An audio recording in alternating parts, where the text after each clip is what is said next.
colectiva nos hemos dado cuenta que sí están imbrincados estos temas, ¿no? Y que la jurisprudencia que hay hacia estos casos docentes muchas veces es inédita. No hay un precedente a nivel de jurisprudencia que permita al personal docente tener una certeza jurídica de nuestra precarización y por otro lado de las acciones que podemos emprender. Creo que eso como preámbulo yo lo he ido percibiendo y dentro de la jurisprudencia hay también actuares que tienen como preponderancia pues ahora sí que el poder, ¿no? Y bueno, vamos a continuar con los compañeros de la estudiantes de la UPN que ya están con nosotros, les invitaría a que vinieran a la mesa y que iniciáramos entonces esta parte de la temática sobre autonomía y democratización. También recordar que lo que sucede en el aula es algo bidireccional o multidireccional, en donde también los otros actores son justamente los estudiantes, para que también nos vayamos hacia otra óptica, ¿no? Entonces, bienvenidas y bienvenidos. Gracias. Adelante. Tenemos este. Va. Y está este también. Va que va, muchas gracias. Ahí ese encendedor también es nuestro. Ok, gracias.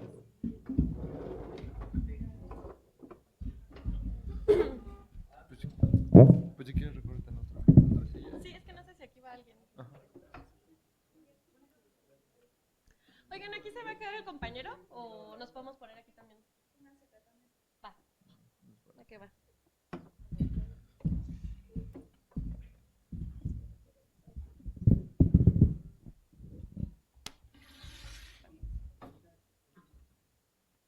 ¿Vas a estar aquí también?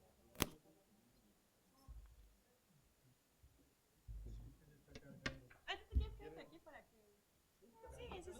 Sí, mejor.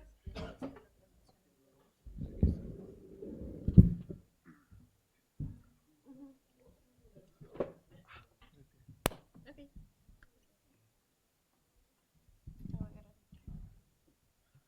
Ay, siempre me pone bien nerviosa agarrar el micrófono y pues como si fuera que... Ujú.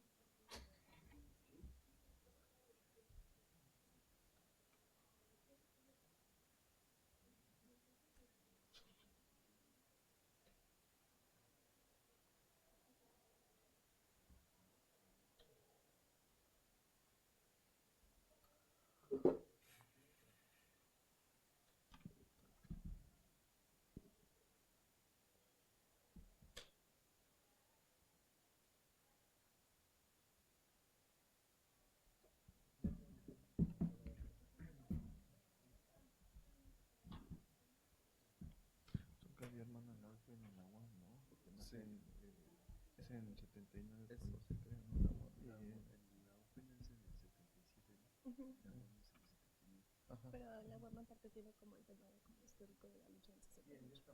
Ah, ok, vale, muchas gracias. Ok. Bueno, ¿qué tal? Buenas tardes. ¿Me lo acerco bien? Ok. Ay, siempre me pone un poco nerviosa escucharme. Vale, muchas gracias. Nosotros somos estudiantes de distintas licenciaturas de la UPN, somos parte de la unidad Ajusco. Bueno, mi nombre es Emilia Nicteja Ruiz Segovia, soy estudiante de pedagogía de sexto semestre. Y un poco hoy venimos a plantear el tema de la autonomía de la UPN como una de las necesidades imperantes, como parte del movimiento estudiantil, pero también parte del movimiento magisterial. Igual voy a dejar que mis compañeros se presenten. Vamos a estar hablando un poco los tres acerca de la coyuntura que vivimos durante estos últimos meses pues del movimiento, pero además nosotros tenemos pues una pequeña trayectoria dentro de lo que cabe siendo estudiante que está solo 4 años en la universidad, pues también luchando por la autonomía. Igual nos acompañan nuestros compañeros del Movimiento Nacional por la Autonomía y la Democracia de la UPN. Entonces me gustaría que se presenten para que podamos ir iniciando un poco. Les daría la chance de que se presenten. Buenas tardes a todos y todas.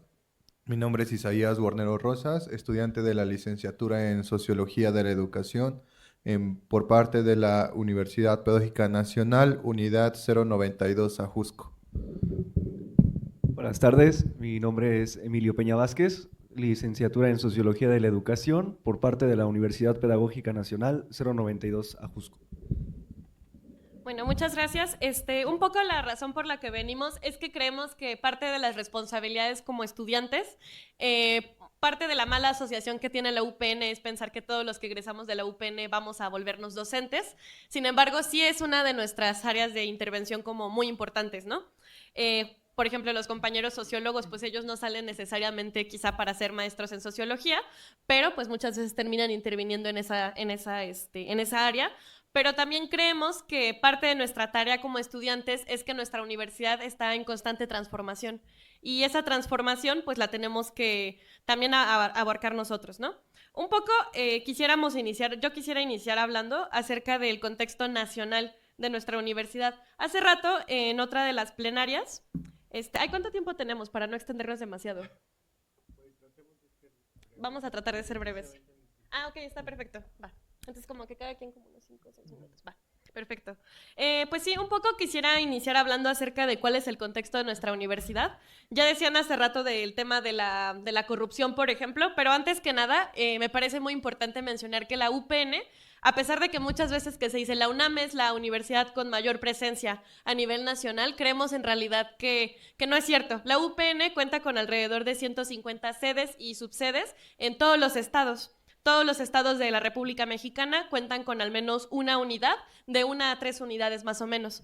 Nosotros formamos parte de la unidad pues, más grande, que es la UPN Ajusco, la 092, que es además la única que cuenta con un comedor subsidiado, que cuenta con 5 licenciaturas presenciales, las cuales son Pedagogía, Psicología Educativa, Sociología de la Educación, Administración Educativa y Educación Indígena, además de las licenciaturas que son en línea.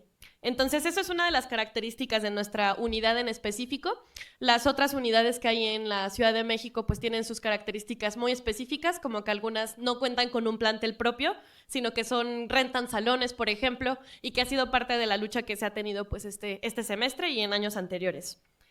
También parte de esto es mencionar el tema de las cuotas. En Ciudad de México la cuota de inscripción, al menos en la unidad Ajusco, es de 20 pesos, mientras que, por ejemplo, en la 098, que fue la que se quedó sin edificio, ellos pagaban ya alrededor de 1,000 pesos. Y pues en el resto de la República, dependiendo de la distribución del presupuesto, son cuotas de entre 20 pesos hasta 10,000 más o menos. En el caso específico de Guerrero, en el municipio de Tlapa, que es un municipio indígena donde hay pues presencia de comunidades mixtecas, nahuas, mefas, tlapanecas, entre otras, pagan alrededor de 10,000 a 12,000 pesos la inscripción. Entonces, eso nos habla acerca de una universidad que está privatizada en la realidad, a pesar de que habla acerca de que es una universidad gratuita, ¿no? La Universidad Pedagógica Nacional. Inclusive hay un malentendido muchas veces de pensar que nuestra universidad es privada, lo cual no es el caso. ¿Eso por qué es importante? Porque es una de las luchas que creemos que es como importante poner sobre la mesa, porque nosotros pensamos que algo que es diferente en nuestra universidad es la figura legal con la que funcionamos. Esta descentralización que tiene hace que el presupuesto se divida pues en dos. Una parte del presupuesto sí se coloca de manera federal por parte de la Secretaría de Educación Pública y el otro presupuesto se recibe a nivel local por cada estado. ¿Qué es lo que pasa? Un poco es el tema que también hablábamos del presupuesto, ¿no? Nuestra unidad, por ejemplo, yo me acuerdo que alguna vez en una discusión que tuvimos con autoridades nos decían, es que en esta universidad alrededor del 60% se gasta en salarios. Y por eso es que ustedes, por eso las problemáticas que vean así de la infraestructura, por ejemplo, es más bien un tema de que no hay dinero. Y en realidad algo que notábamos, por ejemplo, este año, que nosotros tuvimos una lucha muy larga por el tema de la transparencia en nuestra universidad, es algo que se luchó mucho tiempo. Ahorita ya también quizá podremos contar un poco la anécdota de cómo fue eso hace como 3 años. Pues en realidad en este momento nuestra autoridad máxima, que es la rectora, Rosa María Torres, gana un poco más que la presidencia. En realidad no es tanta la diferencia, quizás son de 5,000 pesos, sin embargo, pues eso es algo que es ilegal, ¿no? Y es algo que aparece pues dentro del desglose de presupuesto de la UPN. Otro dato que es muy interesante es que justamente abajo de ese, de cuánto gana la rectora, cuánto ganan las máximas autoridades, viene cuánto dinero se destina a becas. Y en el año 2025 fue de 0 pesos. Entonces, becas internas en la UPN son 0 pesos. ¿Existen otras becas a las que podemos acceder los estudiantes? Sí, que son, por ejemplo, la de transporte, pero esa es de la Ciudad de México. Otro ejemplo, la beca Elisa Acuña es una beca que está especializada para estudiantes de bajos ingresos. ¿Cuál es el problema con esa beca? No la puedes acceder si eres estudiante de la UPN Ajusco por la zona donde está la universidad, que es muy cercana al Pedregal.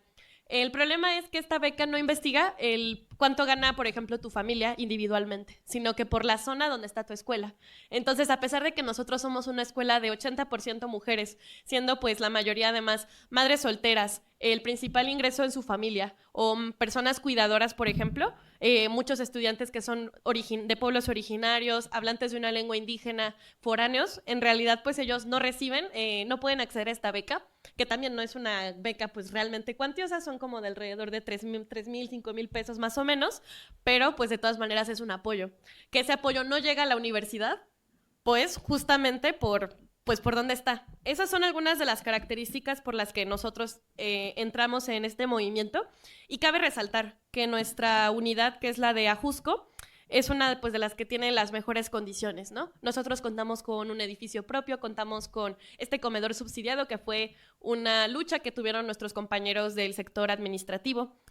También tenemos pues copias subsidiadas, tenemos alguna serie de pues, pequeñas, no diría privilegios, sino de derechos estudiantiles, como por ejemplo pueden ser también transportes, que todos se han ganado a base de la lucha estudiantil, académica, de los distintos sectores.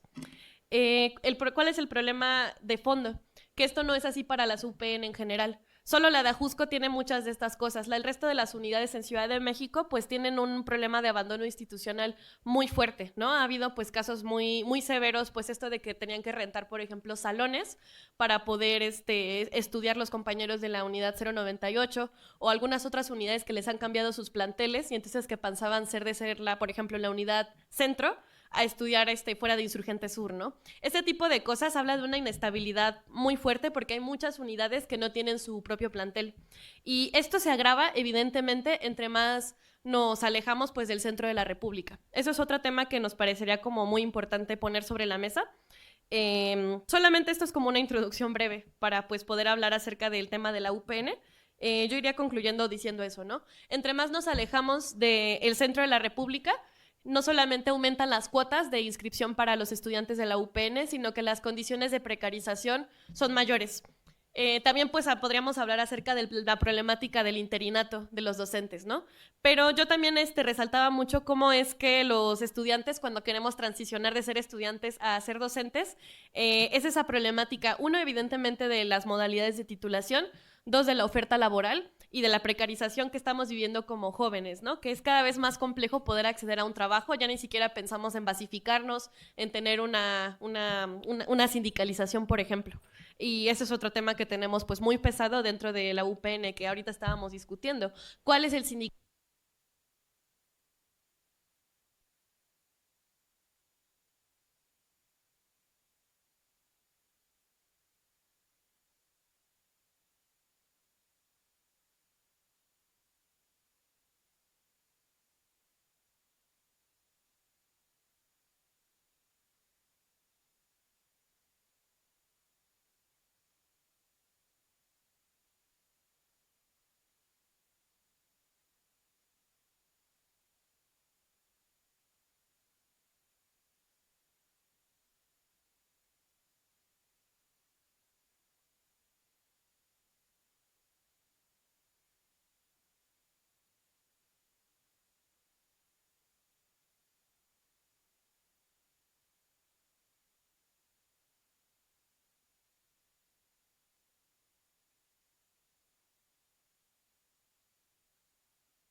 Muchas gracias.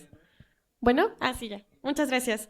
Pues sí, un poco es nada más para ir concluyendo. Queríamos dar este contexto general de la UPN, porque en realidad Es una universidad que, a pesar de que es tan grande, tiene un abandono institucional y un desmantelamiento por parte de la propia lógica del gobierno de la 4T que tenemos que evidenciar, ¿no? Lo primero para poder luchar por la UPN es que se conozca. En realidad, la UPN, su propósito de fundarse era la profesionalización de normalistas, cuando las normalistas no era una licenciatura. Entonces, eso era como de las primeras aperturas que se dio para que pudieran profesionalizarse. Ahora tiene un panorama que yo consideraría más neoliberal. Hablan acerca de educación de calidad, que el término calidad en educación es tan polémico, tan desagradable en realidad, ¿no? Y que ignora muchas otras condiciones necesarias para educar. Pero bueno, eso es un poco lo que quería presentar, contarles acerca de cómo está el contexto nacional de la Universidad Pedagógica Nacional. Ahorita los compañeros también van a estar introduciendo también cómo fue el movimiento que tuvimos pues estos últimos meses y también nosotros por qué estamos luchando por la autonomía, este cambio legal, sobre todo porque creemos que a pesar de que nuestra unidad puede tener pues una serie de cosas, pues es esta frase, ¿no? Luchar por, aunque tú tengas todo, por los que no tienen nada, porque hay unidades que justamente creemos que si tienen pues que pagar cuotas tan caras, hay un proceso de privatización de la educación y eso es algo que tenemos que combatir. Y que el propio desmantelamiento que está viviendo nuestra universidad, ya sea la JUSCO, que tiene una serie de condiciones mejores, aunque también tuvimos que luchar para que estas estuvieran así, y que de hecho tenemos que seguir luchando porque las están desmantelando, pues también tenemos que luchar por esas unidades que ni siquiera tienen propio plantel. Y que por eso mismo necesitamos que nuestra universidad vuelva a tener un carácter nacional y que ese presupuesto, que en realidad sí existe, deje de estar, pues evidentemente, en manos de la corrupción, que existe una transparencia real que nos permita entender dónde está llevándose el presupuesto. Hay muchísimos casos de corrupción dentro de nuestra escuela, podríamos mencionar varios como el del comedor que se tenía para académicos, el cual era una... A grandes rasgos, para no hacerlo como un chisme, porque tampoco me sé los datos exactamente, había unos cuantos docentes que tenían un convenio con alguna empresa como restaurantera, que era la que ponía las cosas para el restaurante de académicos, pero las ganancias no iban para la propia institución, sino para 3 académicos. Y entonces ese pequeño espacio se estuvo en disputa legal durante varios años durante la pandemia y fue un espacio inutilizable, ¿no? Que ese espacio podría ser, por ejemplo, nosotros decíamos los estudiantes, ahí podríamos tener nosotros unos dormitorios. Pero pues por los intereses de unos cuantos docentes, pues no podíamos tener acceso a ese espacio, ¿no? Ahora ya se tiene, pero pues también tiene sus limitantes, ¿no? Pero bueno, ya no me extiendo más y les doy la palabra a los compañeros para que vayan también explicando un poco el tema de nuestra escuela.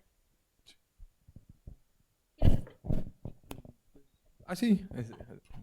Bueno, también la situación de cómo surge o se fundamenta la UPN, ¿no? O sea, fue una lucha de 1972 por el Sindicato Nacional de Trabajadores, que le piden a la Secretaría de Educación Pública una institución la cual pueda profesionalizar a la planta docente que en ese momento se encontraba dando clases y no se encontraba con esta parte de la profesionalización. Y bien, después, durante ese tiempo, surge como un órgano desconcentrado de la Secretaría de Educación Pública y también nos vemos afectados en las políticas neoliberales de 1992 impulsadas por el federalismo en México, ¿no? La descentralización de los cuerpos institucionales del Estado. Bien, entonces, un poco este señalamiento, ¿por qué? Porque esto va a acontecer y repercutir en la vida de la universidad y tanto como estudiantes. Actualmente no contamos con esa figura jurídica autónoma, desconcentrada del Estado, contamos con esta vida desconcentrada. Bien, también hablaré un poco del panorama del movimiento que se dio el 28, el paro cultural estudiantil del 28 de octubre y se levantó el 5 de enero, dio finalizado ese paro cultural que lo denominó así la comunidad estudiantil de la UPN. Entonces yo hablaré no como vocero, no como representante, igual acabamos con esa figura vertical de un representante por cada licenciatura, se optó por estructurarlo como vocerías y mayormente nuestro proceso organizativo era mediante asambleas y nosotros íbamos determinando en comunidad, en comunión de una manera horizontal, la toma de decisiones en ese contexto.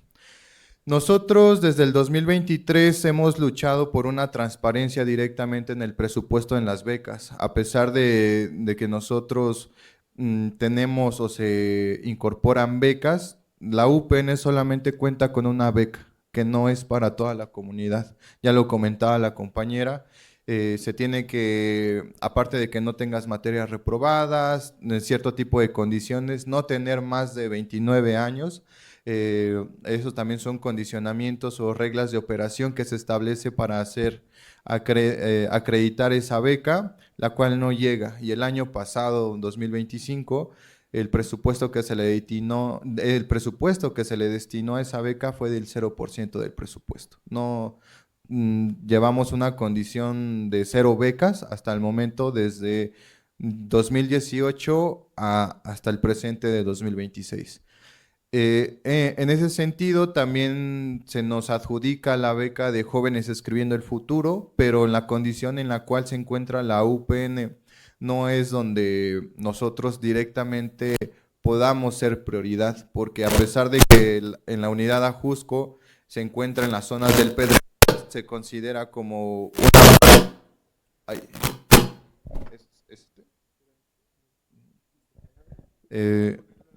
sí. Ajá. No, así está bien. Así.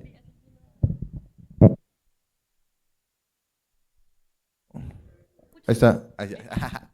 Ya. Y bueno, a pesar de eso, como lo comentaba la compañera, tenemos compañeros que vienen de comunidades originarias, vienen desde Guerrero, vienen desde Chiapas, desde Morelia a estudiar no solamente la licenciatura en educación indígena, sino también esta población alberga dentro de pedagogía, psicología, incluso sociología, y a pesar que esta beca nace como parte del gobierno federal para atender las necesidades de estos sectores, pues no se les otorga, y es justamente por la condición local, geográfica en la cual se encuentra la unidad 092 Ajusco, y la cual no es prioridad para las autoridades. De transporte es lo mismo, es un proyecto por CRA Brugada que no solamente entra a la comunidad de la UPN, entra pues la mayor parte de estudiantes a nivel superior, y pues la matrícula no se ve permeada ante esta necesidad. Eso en cuanto a las becas. También en cuanto a la transparencia, pues ya lo tocaba un poco más la compañera. Actualmente en las mesas de trabajo que hemos tenido con la Secretaría de Educación Pública, nos ha mencionado que el 90% se va en salarios, y el otro 10%, ¿dónde está? Le pedimos de manera más respetuosa a la Comisión Nacional de Becas y a los órganos de la Secretaría de Hacienda y Crédito Público que nos aclarara también el techo presupuestal para las condiciones de los interinatos, nuevamente reconociendo esta cuestión de la figura jurídica ser un órgano desconcentrado de la Secretaría de Educación Pública. El techo presupuestal directamente lo tenemos que tocar con la Secretaría de Hacienda y Crédito Público. Y hay también un caso de corrupción directamente por el Sindicato Nacional de Trabajadores de la Educación en el tema de la repartición de becas. También la actual representante del sindicato pues se ve señalada directamente por despedir a interinos, ¿no? Lejos de luchar por por el bienestar del trabajador, lucha por el bienestar del patrón, ¿no? Justamente la UPN en el gasto de plazas y todo eso, desde el 2018, no se han abierto, desde el 2013, perdón, no se han abierto concursos de oposición directamente para para los interinos, ¿no? También vemos esa problemática. Si bien eso también ha ido trabajando, aclarar que a pesar de que sea un patrimonio cultural de la nación, el edificio de la 092, pues no es edificio de la UPN. Ninguna unidad cuenta con edificio propio, ese edificio pertenece a la Secretaría de Educación Pública. También nosotros nos vemos en una condición vulnerada si en algún día, un momento, como se ha venido viendo dentro de la historia de la UPN, si nos quieren desaparecer, nos desaparecen, ¿no? Y ya empezaron incluso con las políticas neoliberales a fragmentar, a perder este sentido de este sentido universitario nacional, porque la UPN es la única universidad con presencia a nivel nacional. Ya lo comentaba, la cifra actualizada son 150 subsedes, 75 unidades a nivel nacional, ¿no? Entonces, también surge por la negligencia de esta rectoría, pedimos la destitución, no se logró o no se ha logrado. Políticamente nosotros no la hemos reconocido como rectora porque desde el 2018 que se presenta al 2019 que empieza a ejercer su papel como rectora, al estudiantado lo ha mantenido en condiciones olvidadas. Ni siquiera se le ha consultado en la formación de planes y programas de estudio, en la contemplación de becas, en el apoyo a las madres solteras, en el apoyo incluso a los compañeros que vienen nuevamente a formarse y fortalecer la parte de la docencia y de investigaciones educativas. La Biblioteca Gregorio Torres Quintero, que es reconocida a nivel América Latina con tener el acervo en materia educativa más amplio, pues se encuentra en condiciones deplorables, ¿no? Con filtraciones de agua, tenemos los primeros libros de texto que da la Secretaría de Educación Pública y no están en condiciones para conservarlos, y eso ha sido una demanda del 2023 que hasta apenas se está dando mantenimiento, ¿no? Entonces vemos como esta figura jurídica que tiene la pedagógica, nos tenemos que esperar hasta que la Secretaría de Educación Pública nos apruebe el presupuesto para nosotros atender las necesidades de nuestra universidad.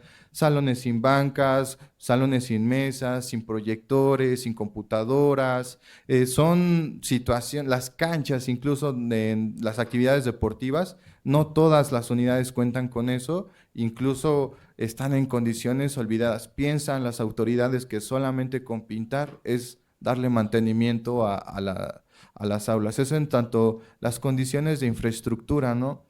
Cualquier proyecto que uno como estudiante quiera desarrollar para intervenir directamente en nuestros sectores y poner en práctica los conocimientos, vemos una burocracia fría. Tenemos que presentarlo primero al coordinador, después al jefe de área académica y después a la secretaría académica y después rectoría, después de rectoría a la subsecretaría de Educación Superior, después de la subsecretaría de Educación Superior a la Secretaría de Educación Pública, y si se involucra presupuesto a la Secretaría de Hacienda y Crédito Público, y si no les gusta directamente la propuesta, pues ya fueron 6 meses, 8 meses de la propuesta que no nos aceptaron, ¿no? Y es como condiciones, solamente como mencionar esa parte para ir cerrando y cederle el espacio al compañero. Son como, nos podíamos tirar 3 horas, 4 horas hablando sobre las condiciones en cual, precisamente en esta gestión de la rectora Rosa María Torres Hernández, se agudizaron más, ¿no? Si de por sí ya veníamos con unas políticas neoliberales, pues nos ponen una autoridad que de plano nos da para abajo en la Universidad Pedagógica Nacional. No entendemos hasta el momento por qué las autoridades de la Secretaría de Educación Pública siguen defendiendo a esa rectora. No dicen que es porque apoyó mucho a la nueva escuela mexicana y todo. En dado caso, no debió haber solamente un apoyo para la rectoría, debió de haber sido un apoyo para toda la Universidad Pedagógica Nacional, maestros y estudiantes, ¿no? No solamente el reconocimiento o una figura de autoridad. Y con esto solamente cierro mi participación. Gracias. En efecto, como mencionan los compañeros, las problemáticas estructurales sobre las que pasa la Universidad Pedagógica Nacional son sumamente duras, precarizantes y preocupantes para toda la comunidad que está dentro de la institución.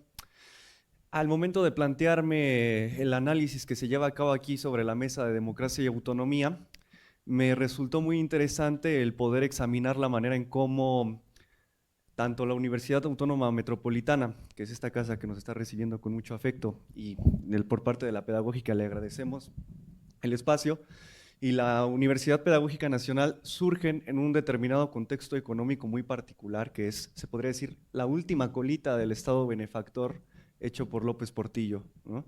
Entonces, ¿por qué la Universidad Autónoma Metropolitana logra consolidarse como una propuesta educativa de calidad frente a la institución hegemónica, por si se me permite la palabra, que es la UNAM, mientras, o en tanto que la Universidad Pedagógica Nacional siendo la única universidad que cuenta con espacios enfocados únicamente al análisis educativo, no se logra consolidar, ¿no? Eso es un tema muy interesante respecto a por qué la figura jurídica que rige a una institución sobre otra produce que una quede en el total olvido, en este caso la Universidad Pedagógica Nacional, mientras que la otra logra tener un gran crecimiento en materia educativa, ¿no? De hecho, inclusive la licenciatura en Sociología con especialización de la educación de la UAM tiene mejor presencia a nivel nacional e inclusive internacional que el de la propia Pedagógica Nacional. Entonces, es muy interesante mostrar la manera en cómo, a partir de la forma jurídica de la UPN, se plantea una hipercentralización que siempre está subordinada a la Secretaría de Educación Pública. En ese sentido, tenemos la problemática, en primer lugar, del posicionamiento en rectoría. La manera en cómo se selecciona la rectoría es a partir y meramente de la imposición que se da por parte del Secretario de Educación Pública, ¿no? Por lo regular, sabemos que cuando las decisiones se toman por las esferas gubernamentales, que al fin y al cabo son representación de un partido político, tienden a entre comillas, buscar generar un proyecto que termine beneficiando a ese partido hegemónico que está controlando la esfera del poder, ¿no? Lo interesante aquí es que con la era neoliberal en la universidad se podría decir que se inicia un nuevo encaminamiento, una nueva reestructuración de la misma, en la que se toma la iniciativa de realizar una descentralización de la universidad, que no es lo mismo que autonomía. La descentralización, a grandes rasgos y bajo el entendimiento que yo tengo, consta en la manera en cómo se distribuye el presupuesto dentro de las diversas universidades a nivel federal.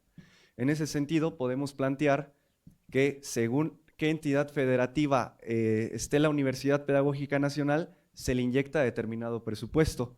Esto produce una brecha de desigualdad social entre diferentes estados del país, teniendo, como lo mencionaban los compañeros, casos como son los de Oaxaca, los de Campeche, básicamente todo el sur del país, en el que las cuotas son sumamente caras porque las entidades federativas dan poco presupuesto, y por otro lado, que es muy poco también por otro lado, la unidad 092 como la máxima que tiene presupuesto por la entidad federativa, que en este caso es la Ciudad de México, ¿no? Entonces, la problemática de la UPN consta precisamente en esta ausencia de democracia, ¿no? Es un problema en el que verdaderamente la forma en cómo se toman las decisiones pasa por y sobre encima de tanto docentes y, lo más importante para nosotros, el cuerpo estudiantil, ¿no?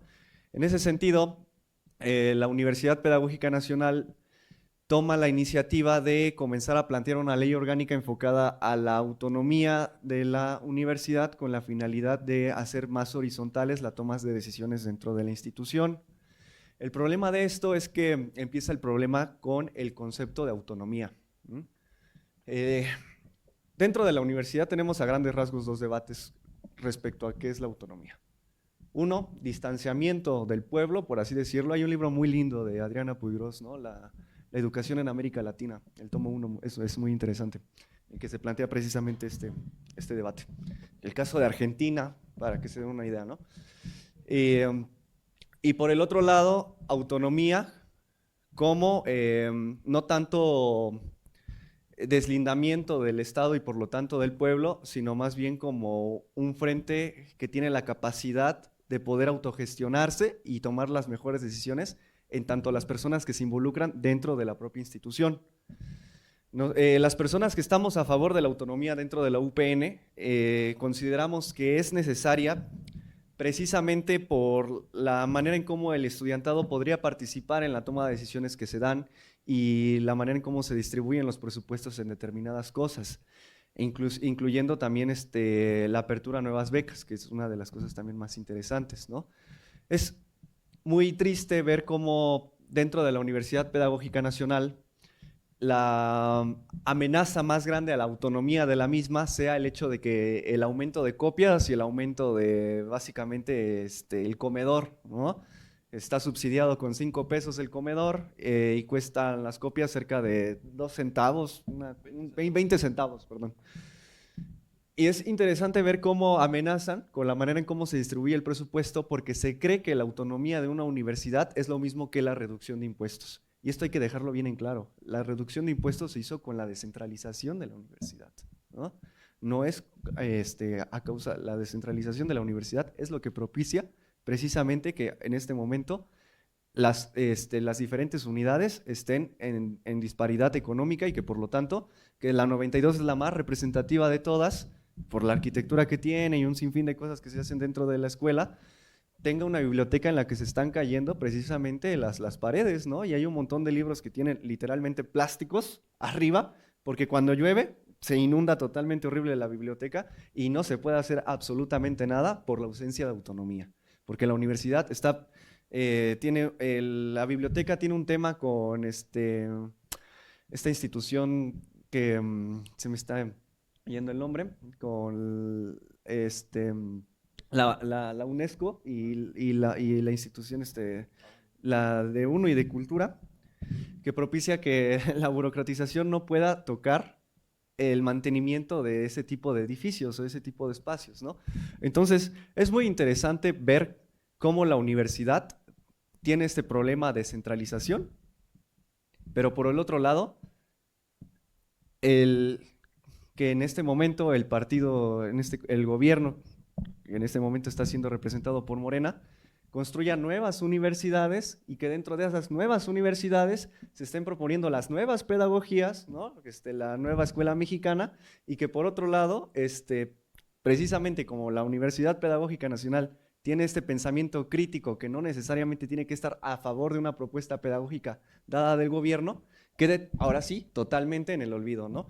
Entonces estamos en una paridad muy interesante porque es un estado que se hace llamar benefactor o de bienestar, que en teoría tendría que estar subsidiando de mejor manera a la institución por precisamente ser parte de esa centralidad en el sistema educativo nacional, pero al mismo tiempo, como no está del todo de acuerdo con el discurso que se maneja, es más fácil dejarla al olvido y comenzar a inyectar dinero y presupuestos en nuevas universidades y a esas nuevas universidades darles las nuevas propuestas pedagógicas, ¿no? Entonces, ahí está el planteamiento.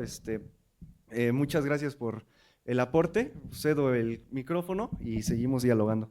Gracias. Igual ya muy breve, para no comernos el tiempo así.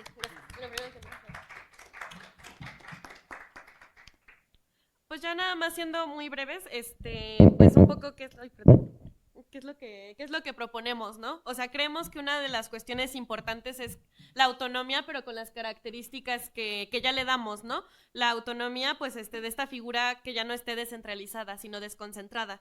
Y también creemos que tiene que ir de la mano con la democratización. Creemos que los presupuestos los debemos discutir, evidentemente, los estudiantes y los docentes, para que no sea un tema únicamente como pasó en el Politécnico, ¿no? Que muchas veces dicen, chale, este debate de la autonomía nos terminó haciendo daño, ¿no? Sino que creemos que la autonomía no tiene que ser alejarnos por completo del Estado y ya no recibir presupuesto, sino que tengamos el presupuesto estatal y federal, pero con las decisiones tomadas a lo interno. El Congreso Nacional Universitario, y nosotros reivindicamos profundamente ese congreso, creemos que tiene que ser la base, porque si logramos ahí mismo, pues, reunir a docentes de los divididos por zonas, ¿no? Del norte del país hasta el sur del país, tomar ahí las decisiones verdaderamente importantes de nuestra universidad, desde los planes de estudios hasta nuestro presupuesto y evidentemente pasando por la figura de autoridad que nos dirige.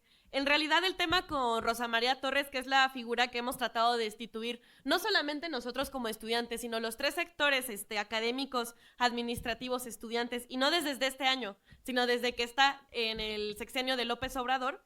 Creemos que ahí la cuestión de fondo es que ella en realidad no solamente administra la Ciudad de México o solamente administra Ajusco, sino académicamente ella es la responsable a nivel nacional de todo lo que ocurre en la UPN. Y nosotros decimos, si ni siquiera en Ajusco la hemos visto trabajar, ¿qué le espera al resto del país? y pues los resultados son evidentes, ¿no? También ahí vemos un desprecio muy notorio porque mientras fueron las mesas de diálogo y se le citaba que asistiera para dialogar con los estudiantes, ella se paraba en distintas universidades privadas, como la Intercontinental, ¿no? O sea, para mí y para nosotros como estudiantes es muy notorio que ese desprecio a la educación pública que tiene nuestra rectora es un desprecio que tiene el propio gobierno de la 4T hacia todo lo que es la educación pública, hacia el favorecimiento de las universidades privadas, y como por ejemplo hay distintas universidades en distintas partes de México que las UPNs por la falta de presupuesto se terminaron o privatizando o absorbiendo por otras instituciones. Entonces el desmantelamiento de la UPN es uno de los primeros pasos, pero creemos que esto puede ocurrir con otras universidades públicas. Entonces, pues, ¿qué sostenemos? También la necesidad de un sindicato independiente al CENTE, que entendemos porque el CENTE fueron los primeros en posicionarse, en agredirnos a nosotros como estudiantes, en agredir a nuestros compañeros a nivel nacional, acosarnos y sobre todo inventar rumores sobre la autonomía, generar información falsa que asustaba a los estudiantes. Mientras nosotros hacíamos campañas de información por la autonomía, el CENTE llegaba y, es que las copias van a subir de precio, es que ahora el comedor ya no va a ser gratuito. E inclusive nosotros les decíamos a los compañeros, si nuestro comedor pasa de costar 5 pesos a 10, pero ahora todas las universidades de la UPN tienen comedor, valdría la pena, ¿no? Pero eso ni siquiera es el caso, vamos a tener un comedor aún más barato con la autonomía. Pero esas son algunas de las cosas que ponemos al frente, porque creemos que este movimiento que más o menos se maximizó en octubre del año pasado, creemos que en realidad esto es solo el primer paso, porque pues nosotros en este proceso llevamos pues ya varios años, la mayoría ya estamos o egresados o a punto de egresar, y en realidad pues tiene que ser lo mismo para las futuras generaciones. Queremos una universidad que les dejemos que pueda ser autónoma para que de verdad la educación pública, porque nosotros el día de mañana vamos a ser como ustedes, vamos a ser los que intervengan en la educación pública de este país, y si hay un abandono institucional a la educación, a los que se están formando para ser educadores, pues hay evidentemente un abandono por parte del gobierno de la 4T hacia toda la educación pública. Entonces creemos que estas son algunas de nuestras tareas para poder luchar, evidentemente también abrazando la propuesta de este Frente de Trabajadores, porque creemos que nuestros compañeros de la UPN, como ya lo han expuesto, pues los dos compañeros que están aquí presentes son compañeros que fueron despedidos injustificadamente, ¿no? Ese es también otro tema, y pues por parte del mismo CENTE.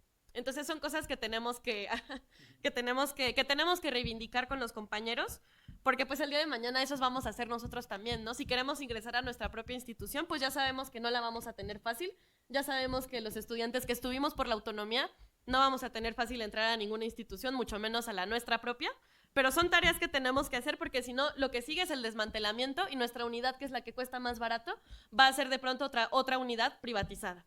Entonces eso es un poco lo que reivindicamos, pues la necesidad de defender la educación pública desde los estudiantes y los docentes. Gracias. Gracias.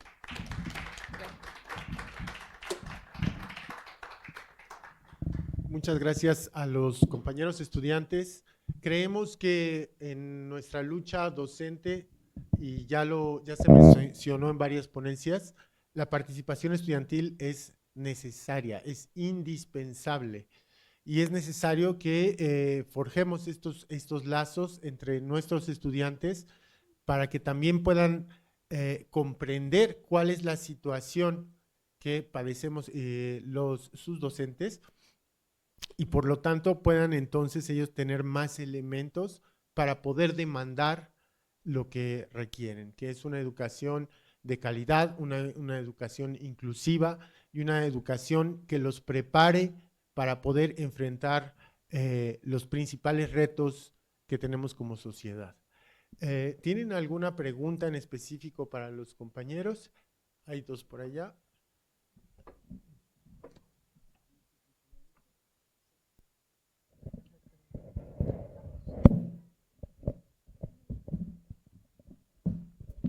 Estabas hablando, o estaban hablando sobre yo así los considero la concepción, pero precisamente les voy a hacer la pregunta para que esperemos que lo clarifiquen como debate interno.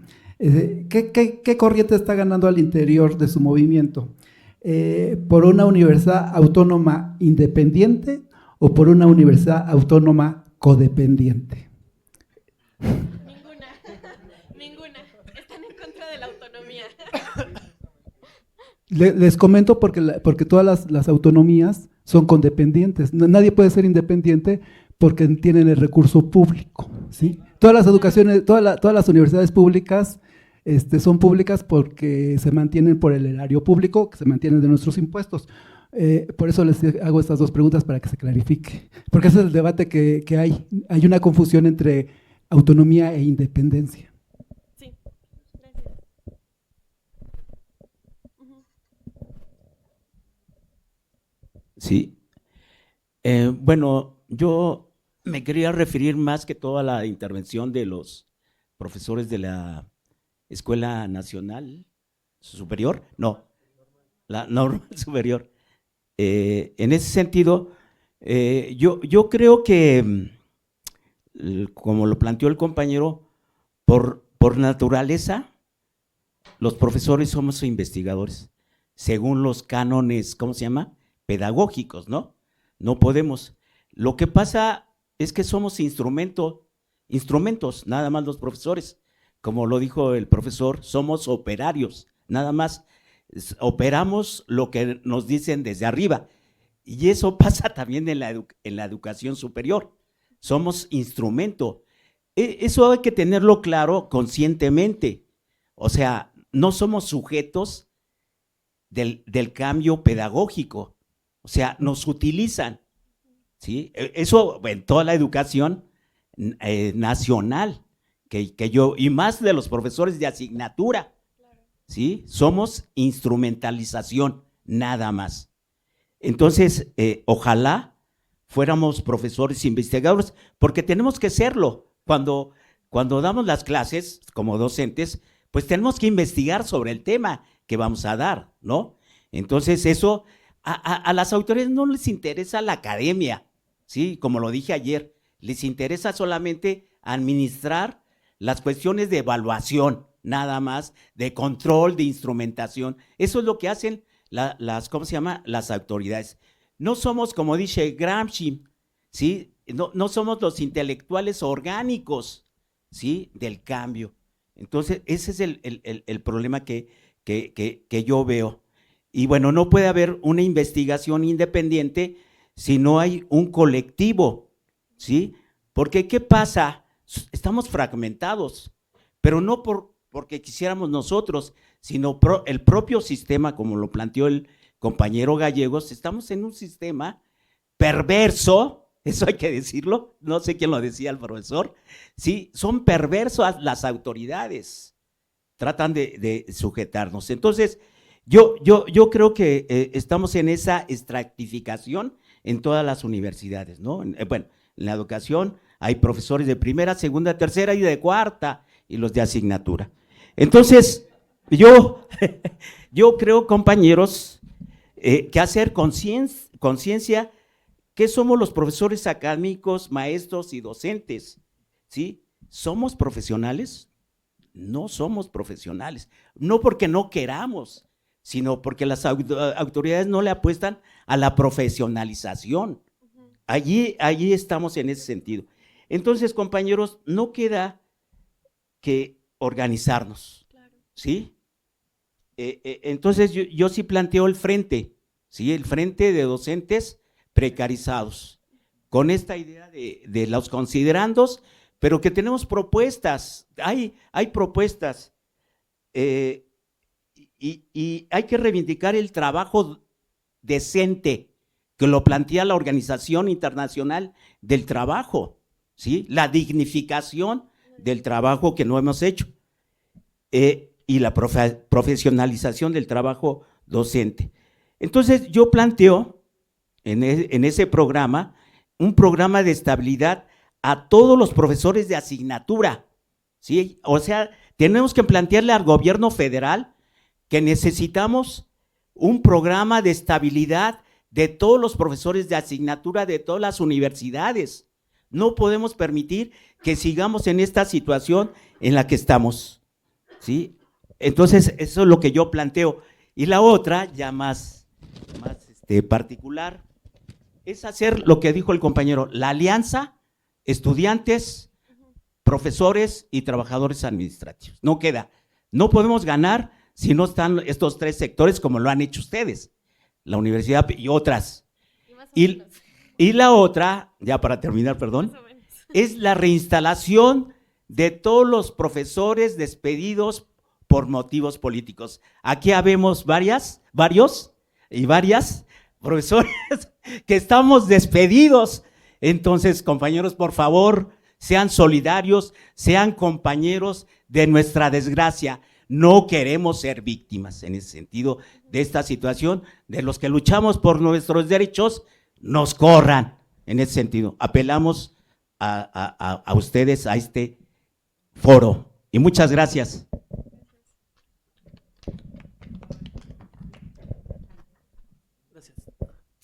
Muchas gracias. Muy brevemente, solo quiero felicitar aquí a los estudiantes porque pues son un ejemplo a seguir, me parece a mí, ¿no? Son el alumno ideal, que en efecto ejercen la crítica, que piensan, que argumentan, que están enterados, informados, etcétera.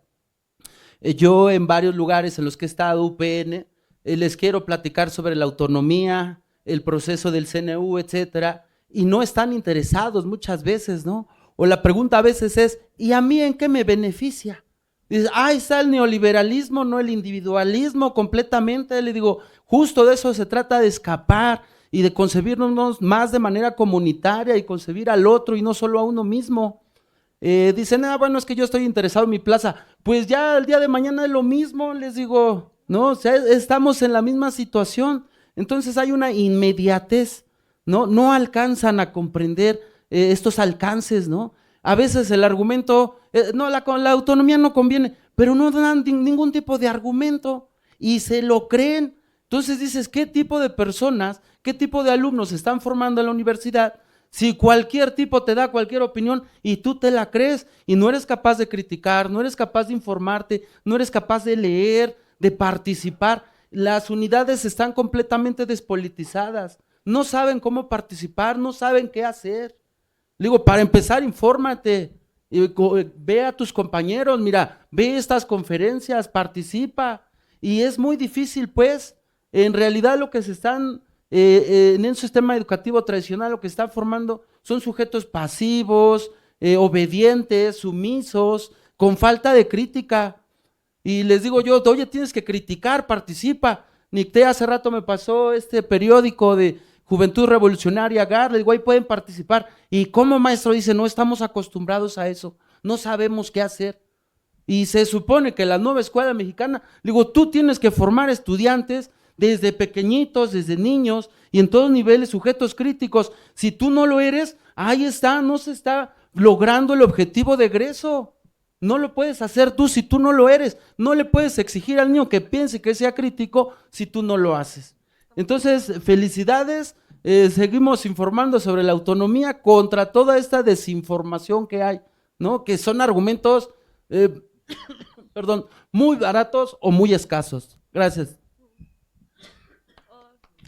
Ya nos va a contagiar.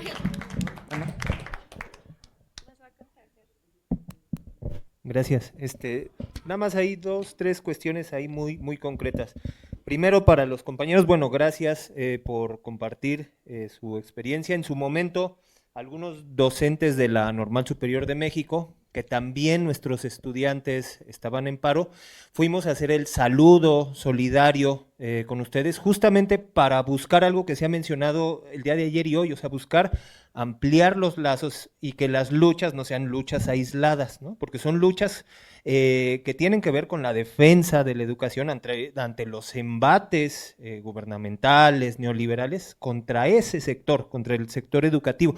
Entonces, si se busca de manera aislada la solución, pues siempre acaban siendo soluciones, en el mejor de los casos, parciales, ¿no? Pero quisiera rescatar uno de los aspectos que mencionaron, que a veces se olvida, ¿no? Y que creo que puede ir de la mano con otro, la cuestión de la gratuidad con la cuestión de la autonomía.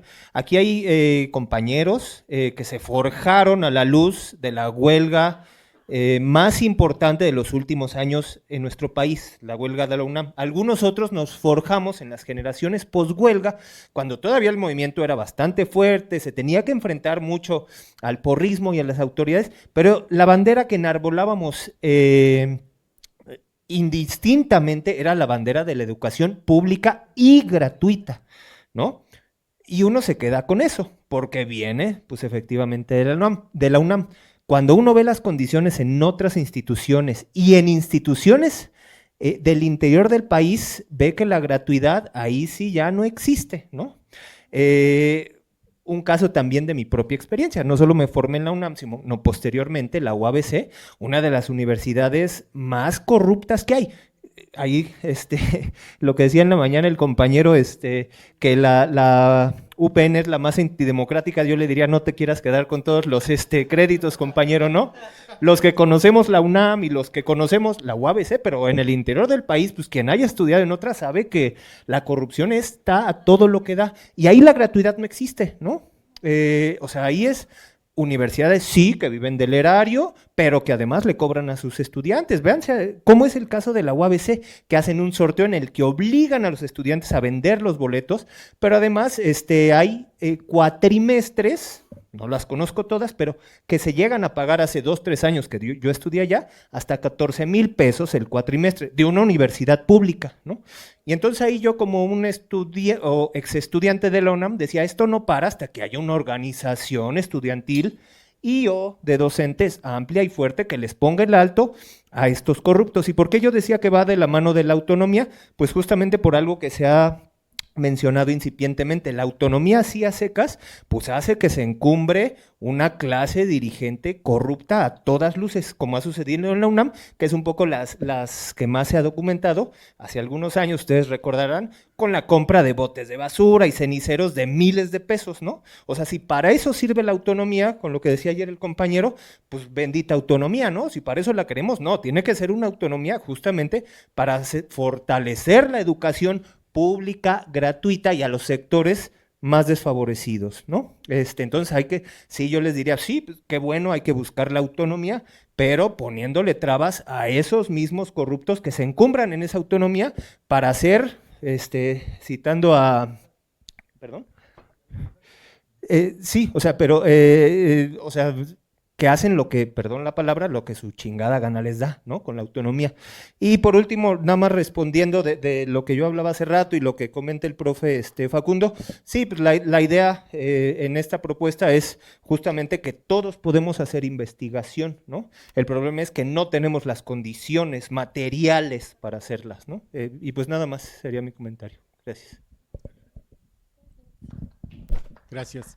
Bueno, pues ya prácticamente ya estamos entrando en materia de ir intercambiando opiniones, ¿no? Nos queda 1 hora de trabajo aquí en el auditorio. Podríamos seguirnos y los temas, pues evidentemente, pues no nos va a dar el tiempo pues, para discutir todo lo que necesitamos o lo que requerimos. Pero creo que sí tenemos ya algunas cuestiones puntuales en las que podemos ir aterrizando. Entonces yo les propongo que vayamos avanzando, no sé, de a 10 minutos por tema de las mesas, a ver qué podemos ir concretando, que piensen su participación con base en una especie de cierre, ¿no? Respecto a los 5 temas principales que propusimos, ¿no? Que es autonomía, presupuesto, la cuestión legal. Sí, a ver, las ponemos de una vez.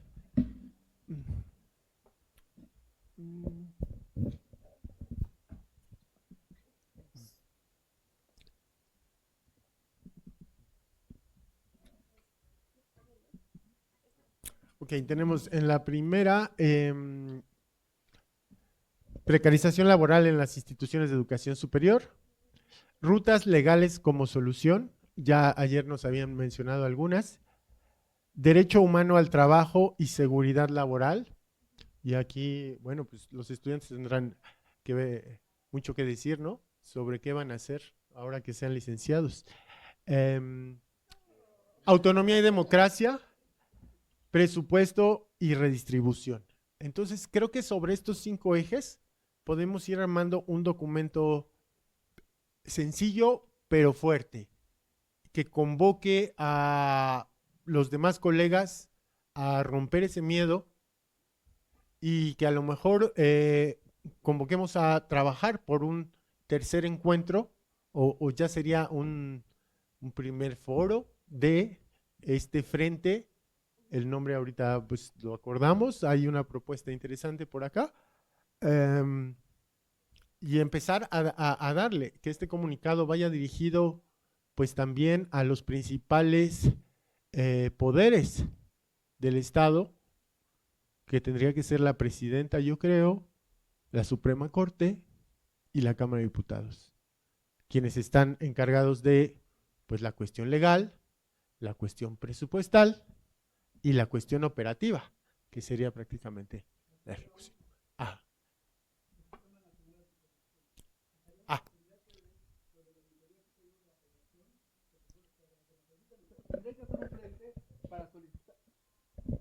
También estaría ahí la cuestión, no tan solo de la Cámara de Diputados por presupuesto, sí, así es.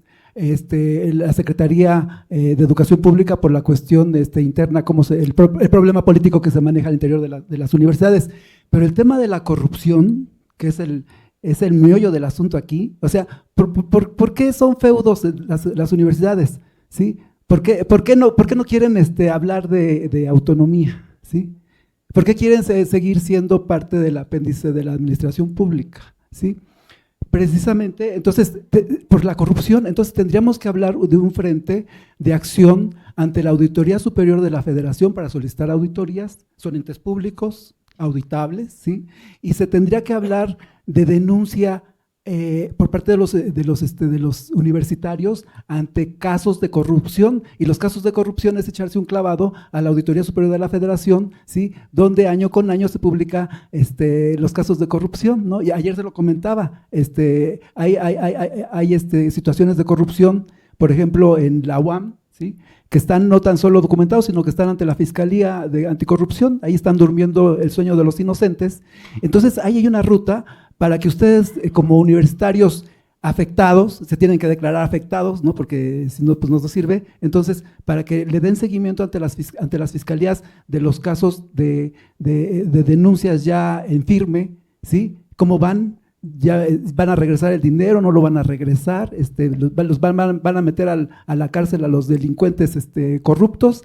Y la otra es de que se haga un seguimiento de los resultados de auditorías y ver, porque hasta donde yo tengo entendido, la Universidad Autónoma Metropolitana no escarmentó, o sea, los denunciaron y dijeron, no me vale, no seguimos. Entonces, 2021 hubo corrupción, pero después 22 y 23 siguieron la corrupción. La UNAM sí fue un poco más ágil, sí, la UNAM la denunciaron y la UNAM rápido, es más, hasta regresó una parte, ¿no? ¿No? Entonces, pero la UAM, la Metropolitana, les valió, ¿no? Entonces siguieron corrompiéndose. Entonces, ahí ustedes tendrían que hacer una ruta crítica de qué pasó con los resultados de auditorías del 2022, 23, 24 y 25, ¿sí? ¿Sí? En el caso de la UPN es más fácil, compañeros, ¿sí? Sí, porque ahí no tienen ustedes un bloque, un escudo protector que es la autonomía. Es por eso yo hablo de la confusión, ¿sí? Autonomía independiente, los únicos que se pueden dar lujo de ser autónomos independientes son las universidades públicas. ¿Sí? Pues claro, pues es independiente, pues no dependo de nadie más que del sueldo, de lo que me pague el negocio de los alumnos, ¿sí? Todas las universidades públicas son autónomas codependientes, ¿sí? ¿Por qué? Pues porque son públicas y son financiadas con el recurso de los contribuyentes, ¿sí?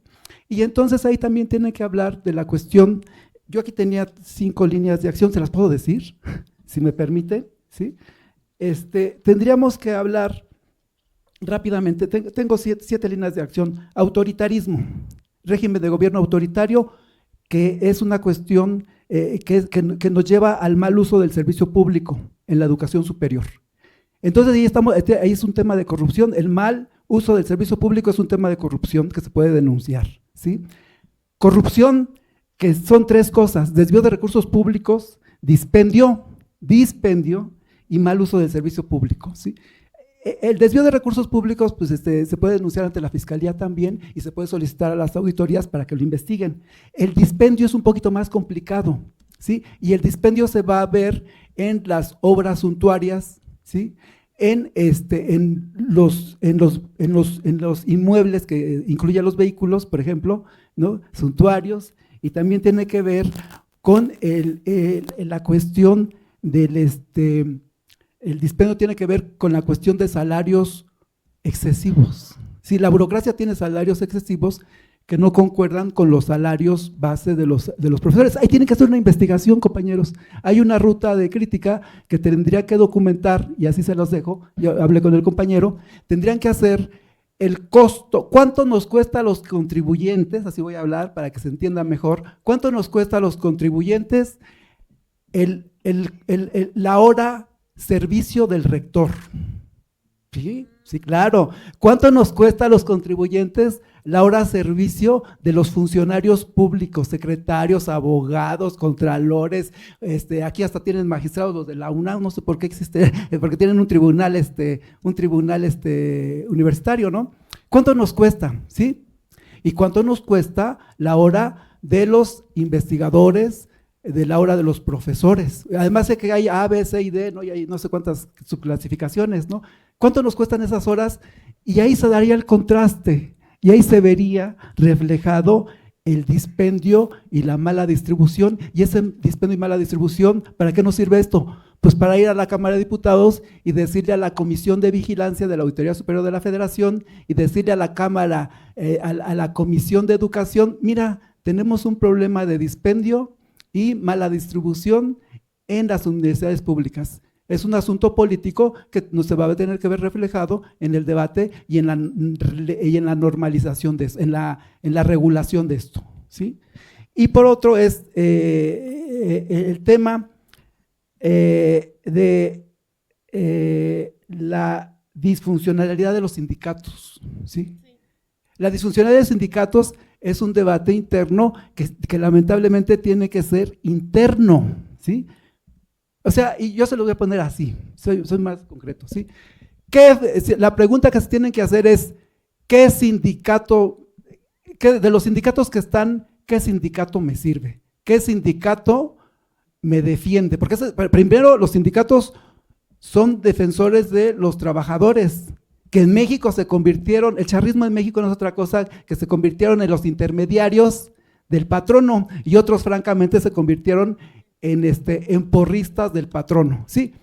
Los rectores tienen dos porros, tienen un porro fifí que se le llama anuis, ¿sí? Que va y le dice a la Cámara de Diputados, cada año va y le dice, auméntame el ingreso a las universidades, ¿sí? Y tiene a los porros más burdos, que son, así lo voy a tener que decir, los sindicatos que van y toman la calle para que les incrementen, ¿sí? Entonces, ahí tienen ustedes que ver que la pregunta es, ¿tienen un sindicato que va a defender sus intereses como trabajador o van a seguir teniendo un sindicato blanco pro patrono, o peor aún, un sindicato charro, porro del rector para que tenga más recursos? Pues dirían por ahí, no tienen llenadera, ¿sí? O sea, no tienen llenadera, entonces no quieren tener más presupuesto.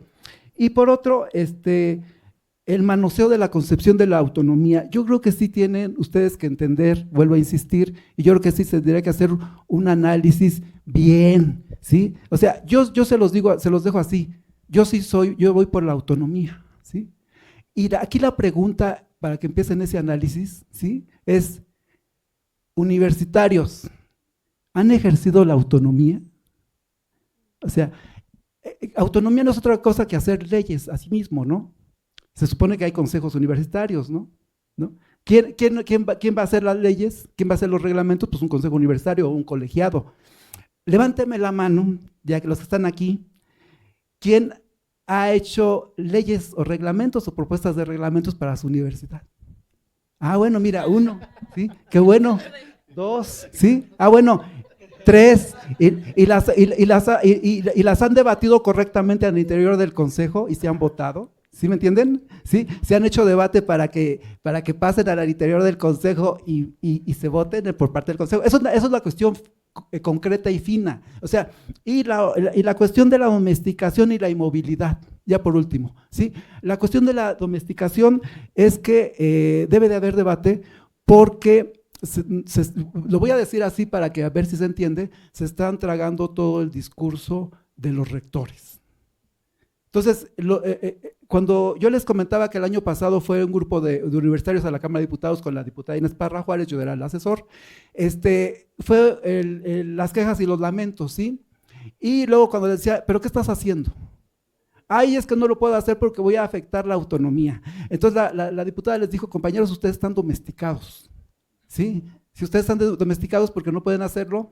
Entonces, yo creo que ahí tendría que haber un debate, un foro y un debate para sobrepasar esa domesticación, ¿sí? Que no, que no les asusten con el petate del muerto, que si hacen algo en contra de los rectores, en contra de la corrupción, en contra de su autoritarismo, ¿no? Y en contra de su disfuncionalidad sindical, están atentando contra la autonomía, ¿sí?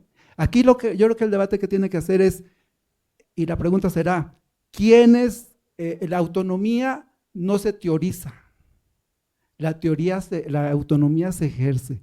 ¿Quién la está ejerciendo? ¿Y cómo la están ejerciendo? ¿Sí? Y ya por último, pues las rutas críticas que yo les tendría que decir, tendría que haber una comisión y una ruta crítica para las denuncias por corrupción, para las denuncias para auditoría, una comisión y una ruta crítica para hablar para hacer debate público sobre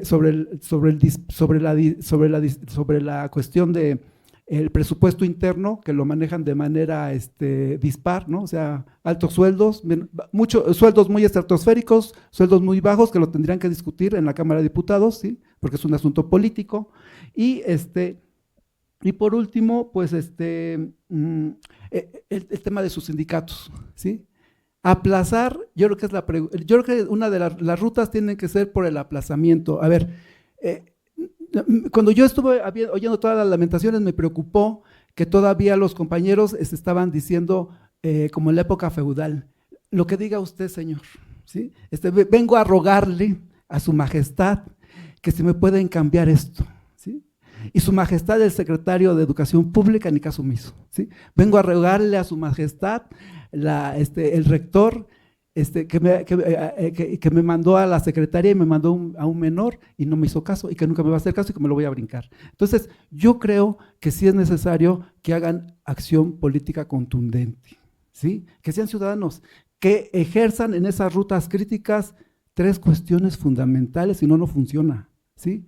Acción de reunión, acción de petición y acción de exigencia, para emplazar a quien tengan que emplazar en su responsabilidad, ¿sí? Y ahí les va. A los que tienen que emplazar en la responsabilidad de la distribución no es a la Cámara de Diputados, ni es al secretario, ni es a la presidenta Sheinbaum. A los que tienen que emplazar en la redistribución de los egresos o de los gastos de la universidad, así lo tenemos que hablar, de los gastos de la universidad, de sus universidades, se lo tienen que emplazar, hasta donde yo sé, en la UNAM, que es el que conocí un poquito más, a los del patronato, ¿sí? Porque el patronato era el que distribuía los recursos, ¿sí? Tienen que emplazar a los del patronato y al rector. A la UAM, no sé quién sea, haya secretarías o no sé qué sea de finanzas, ¿sí? A un patronato, pues a los de la UAM también tienen que emplazar a su patronato, ¿sí? La distribución de los recursos, porque ellos son los responsables de la distribución de los recursos, ¿sí? Y así sucesivamente. Entonces, tienen que emplazar correctamente, ¿sí? Tienen que emplazar correctamente. Si tienen que, de nada va a servir que quieran exigir la correcta distribución de los recursos si toman el Palacio Nacional. Les van a decir, aquí no es, ¿sí? Y tendrán razón y tendrán verdad. No es lo mismo emplazar, tienen que tomar la plaza pública, ¿sí? Tendrían que emplazar al rector y al patronato tomando la plaza pública del patronato y del rector, ¿sí? Y hacer el debate para que en transparencia, ¿sí? ¿Cuál es el costo, cuál es el gasto de las universidades públicas? 3 cosas de gasto de universidades públicas: sueldos, infraestructura, que es inmuebles, que es todo el equipo y los insumos. Son 3 cosas que se distribuyen, así es, compañeros, porque esos 3 insumos, esos 3 conceptos son los que presentan los rectores en su presupuesto de ingresos a la Cámara de Diputados para que se los aprueben, la Secretaría de Hacienda y les paguen, ¿sí? Entonces, ¿quiénes hacen esa distribución? El patronato en el caso de la UAM y la UNAM, junto con los rectores. Habrá otras universidades, no sé cómo lo manejan, creo que hay unas las manejan por secretarías, etcétera, etcétera. Se tiene primero que aplazar a los que hacen su presupuesto. Tienen que hacer una ruta crítica para emplazar a los que hacen su presupuesto y les tienen que exigir por transparencia, vía transparencia, ¿sí? Por eso hay que utilizar el sistema de transparencia, aunque está un poquito deforme ahorita porque antes ya nos desaparecieron el INAI, pero está la Secretaría de Función Pública, donde se le puede solicitar, desglósame el gasto puntual, ¿no? El gasto de burocracia, cuánto le pagas al rector, cuánto le pagas al secretario, cuánto le pagas esto, cuánto les pagas a los profesores A, B, C, D, cuánto les pagas a los investigadores A, B, C y D, cuánto gastas en infraestructura, cuánto me estás gastando en edificios, ¿sí? Y cuánto me estás gastando en insumos, muebles y muebles, ¿no? Insumos en inmuebles. Ahí está el asunto, compañeros, eso es lo fino. A esas rutas a las que ustedes tienen que llegar y debe de haber una comisión al interior de las universidades que se aboque a revisar el presupuesto y a emplazar a los de las universidades para que el presupuesto sea distributivo. Ya por último, ya después, sí, cuando yo les voy a poner esta anécdota para ojalá y se entienda. Cada año todavía van entre octubre y noviembre, les comentaba ayer, van las universidades a través del ANU y se presentan a la Cámara de Diputados, a la Comisión de Educación y a la Comisión de Vigilancia y les dicen, aquí está nuestra auditoría de lo que nos gastamos. Nuestra auditoría no dice que lo gastamos bien y muy bien.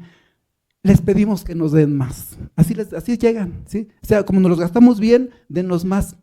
La diputada, después de que hicimos la revisión, yo le dije, compañerita, le tienes que dar el discurso, y ella fue la que dio el discurso y les dijo, a ver, y la pregunta fue demoledora, y que ustedes tendrían que analizarla. Les dijo, a ver, ¿cómo ustedes vienen a pedir más cuando tienen problemas de corrupción y de dispendio?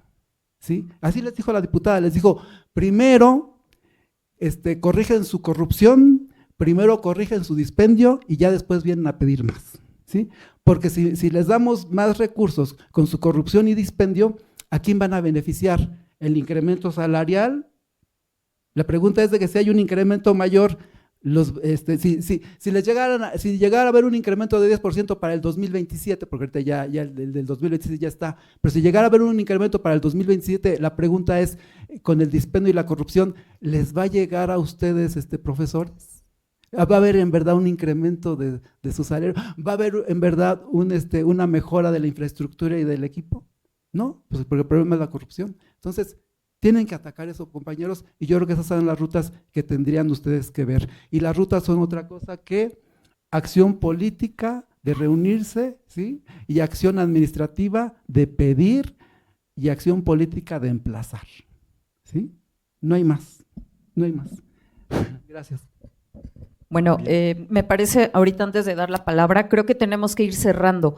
Son casi 4:30 y creo que aquí hay varias cosas, ¿no? Que también coincidimos, que es la redistribución del presupuesto y creo que en esa tónica también ha contestado el gobierno federal. No quiere dar más presupuesto a la educación superior, dado que es un nido de ratas asqueroso, ¿no?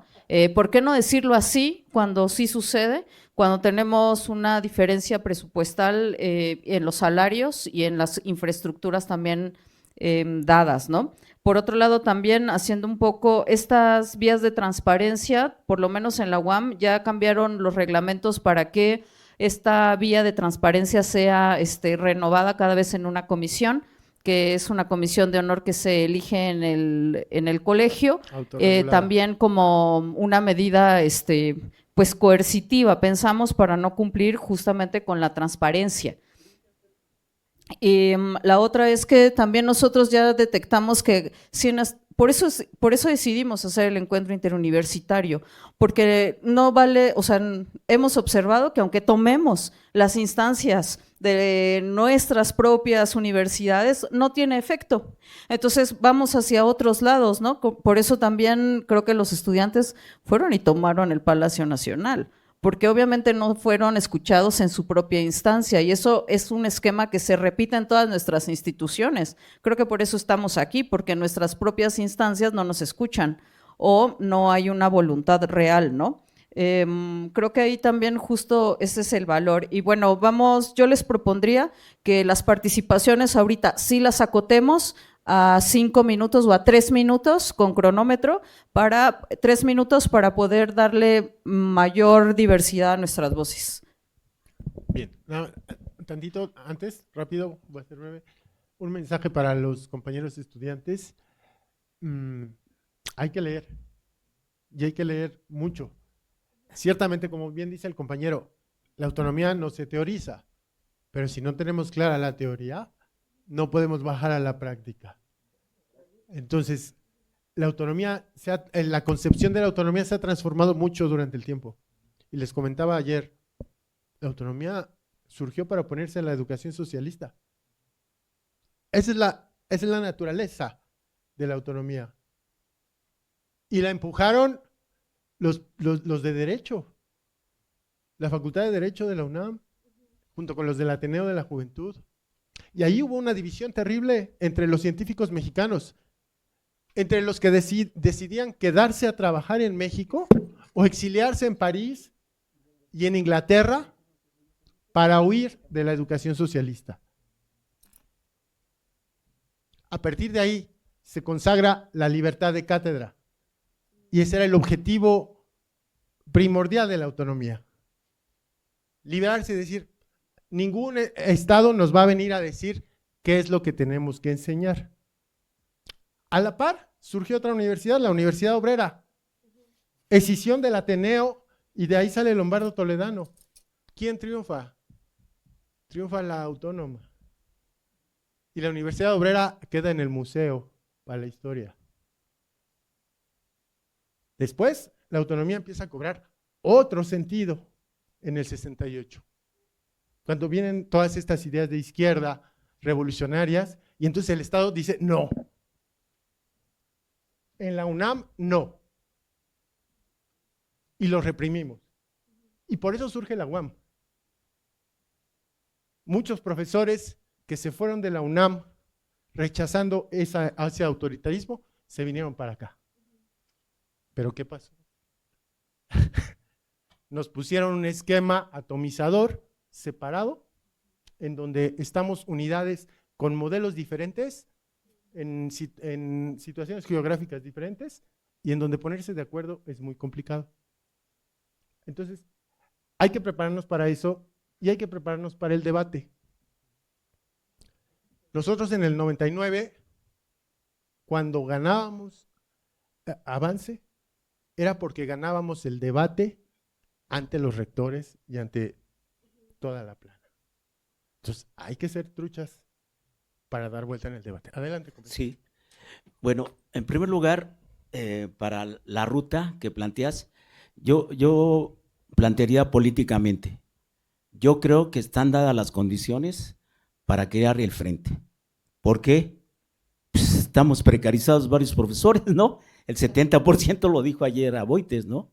En todas las universidades. ¿Qué esperamos? ¿Sí? Solamente falta la organización, ¿sí? Nada más. Y este puede ser el pilar. Vamos a ponerle más humildemente promotor, ¿no? En ese sentido, para convocar a todos los profesores precarizados y a los sindicatos que se dicen democráticos en ese sentido. Yo creo que el CITA-UNAM, mi sindicato, sí le entraría porque tiene propuestas, ¿sí? La otra, alianza con todos, toda la comunidad en ese sentido. Creo que sí le entraría, ¿no? En ese sentido. Este sería como la declaración política, ¿sí? Ahora viene la ruta jurídica, ¿sí? Bueno, hay una ruta jurídica en el sentido que hay que pasar, bueno, él dice que hay que saltarnos a todos, ¿no? Yo diría con Claudia, ¿no? En ese sentido de plantearle nuestro diagnóstico, ¿sí? Bueno, sí, el diagnóstico él, pero también hay otros, ¿cómo se llama? Pasos jurídicos, como la Comisión de Educación, ¿sí? De diputados, parece que existe, ¿no? En ese sentido. Bueno, también la que planteó el compañero, en ese sentido, pero, y bueno, la de anticorrupción, esa es la ruta que yo creo que debemos de pasar para anunciar a la prensa, ¿sí?, de todo lo que está pasando con los profesores de asignatura. Eso es lo que yo planteo en estos momentos como promotor, si no quieren, ya conformar el frente. Eso es lo que yo ya plantearía ya, porque pasamos en una crisis de todas las universidades. Sí, vean toda la universidad, y la universidad más importante, la UNAM, está en crisis.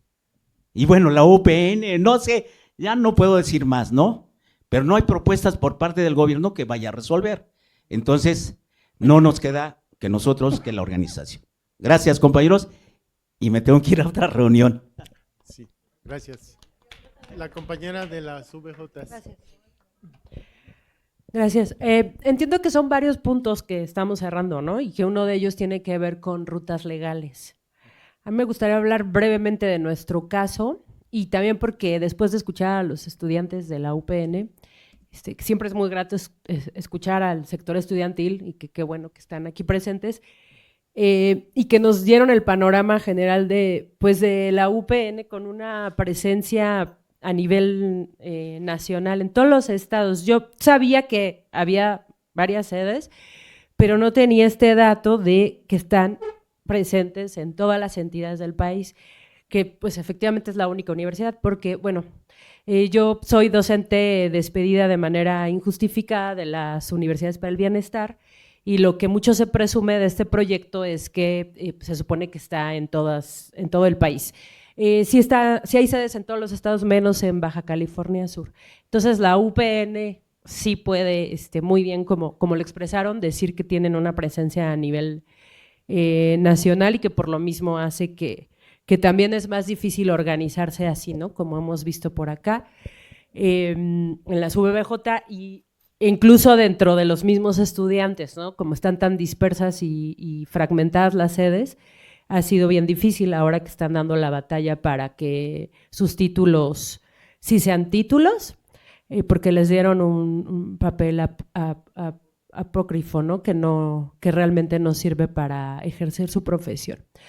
Bueno, lo que les quería platicar es, a lo mejor varios de ustedes ya conocen nuestro caso, nosotros estamos conformados como coalición de trabajadores, porque pues al momento que nos despiden ya no podemos ser un sindicato, por eso somos una coalición. Sin embargo, pues nuestra lucha ha sido no solo legal, sino también política y mediática. Y hacer estas tres vías nos ha servido muchísimo para tener más eco, ¿no? Efectivamente hay que agotar todas las instancias legales. Nosotros lo hicimos de alguna manera porque primero hicimos una demanda laboral que se llevó muchísimo tiempo. Pero trabajaron con Juan de Dios, ¿verdad? ¿Ustedes? Nuestro abogado es Juan de Dios Hernández, exactamente.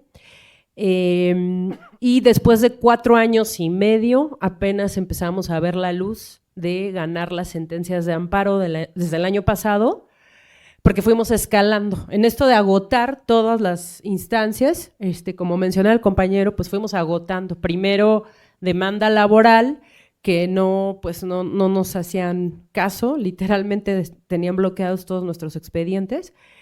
Y luego tuvimos que meter un amparo indirecto y después tuvimos que meter amparos directos, que son los que ya ganamos. 6 sentencias de amparo que nuestra primera demanda es reconocimiento como trabajadores. Por eso yo hace rato en la mañana decía que el caso de las VBJ es todavía más profunda la precarización, como varios de los elementos que ya aquí varios compañeros y compañeras señalaron muy bien de qué define lo precarizado. Bueno, en las VBJ todavía peor, porque ni siquiera había un reconocimiento de la relación de trabajo y del estatus de trabajadores, que es lo que ya ganamos. Sin embargo, los compañeros que están en activo dando clases, pues les siguen diciendo que son beneficiarios y les siguen pidiendo que firmen cada mes ese convenio pedorro, perdón por mi francés, de cada mes, ¿no? O sea, aunque es semestral el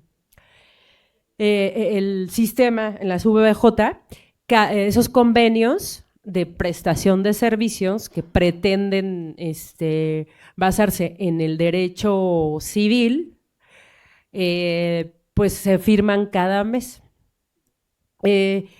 Pero pues el organismo coordinador de las universidades para el bienestar Benito Juárez, que es el nombre completo de la instancia, pues es del Estado, ¿no? Y es un órgano descentralizado, pero que efectivamente también ahí compartimos algunas cosas con la UPN en el sentido de que dependemos de la SEP, ¿no?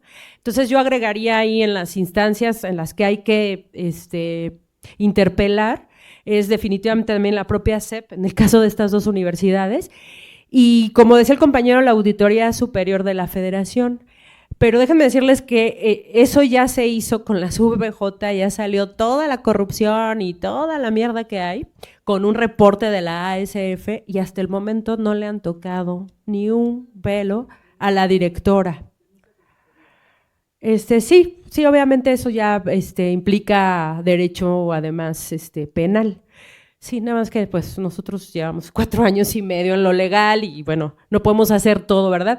Pero evidentemente esto interpela a toda la comunidad universitaria, ¿no? O sea, tiene que ser algo que idealmente se haga entre docentes, administrativos y estudiantes, ¿no? Y bueno, para no hacer más largo esto que quiero decir, que tiene que ver con rutas jurídicas y legales, pues tomar en cuenta todos estos antecedentes de lucha que tenemos, no solo nosotros como coalición de las VJ, sino también en muchas otras universidades, o sea, en la misma UAM, en la UNAM, en la OACM y en otras instituciones. O sea, creo yo que tendríamos que estar buscando estos casos precisos de compañeros, compañeras que ya han hecho la parte de defensa legal y que eso pueda servir también para reforzar nuestra lucha. En el caso de nosotros estamos sentando jurisprudencia legal, por cierto, hasta se me enchina la piel, porque bueno, o sea, no es menor cosa, ¿no? Porque no solo va a beneficiar a todos los compañeros de las VJ, sino pilares y servidores de la nación y gaseros del bienestar y todo aquel que está trabajando para el Estado y para la mal llamada cuarta transformación, que no hay un reconocimiento, ¿no? de que se trabaja ahí. Y en el caso de la docencia, pues, efectivamente, el problema es que se termina afectando pues, a quienes son los más importantes de cualquier institución educativa, que son las y los estudiantes, ¿no?